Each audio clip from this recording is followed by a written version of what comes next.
అదే RTV app వార్తల్ని క్షణాల్లో చదివే అవకాశం ఉంటుంది. ఒక న్యూస్ పేపర్, ఒక టెలివిజన్ ఛానల్ మీ చేతుల్లో ఎప్పుడూ ఉంటాయి.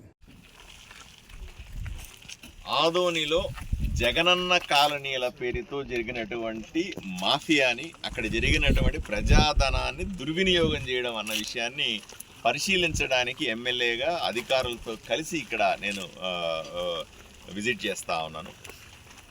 నాణ్యత లేనటువంటి ఇళ్ళు, అలాగే సరిగా కట్టకుండా ప్రజల్ని మోసం చేసినటువంటి ఇళ్ళు, భూమి కొనుగోలులో అవకతవకలు చేసి దాంట్లో అక్రమాలు చేయడం, దానితో పాటుగా మూడో ఆప్షన్ 3 అంటారు, లబ్ధిదారులే నేరుగా కట్టకుండా మూడో కాంట్రాక్టర్కి ఇచ్చి సుమారుగా 4700 ఇళ్ళు కట్టే ప్రయత్నం చేయడం.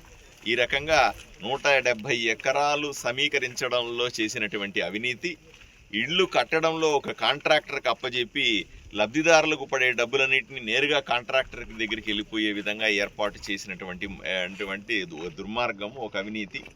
దాంతోపాటుగా ఇక్కడ నాణ్యత లేని ఇళ్ళు కట్టి ప్రజల జీవితాలతో ఆడుకున్నటువంటి అవినీతి, వీటన్నింటి మీద విచారణ చేయాల్సిందిగా నేను అధికారులను వెంట పెట్టుకొని ఇక్కడికి వచ్చినాను. పూర్తి స్థాయి విచారణ చేసి రేపు అసెంబ్లీ సమావేశాల సందర్భంలో ముఖ్యమంత్రి గారికి కానీ, దీనికి సంబంధించిన గృహ మంత్రికి కానీ నేను కలిసి ఇక్కడ ఏం జరిగిందో వివరిస్తాను.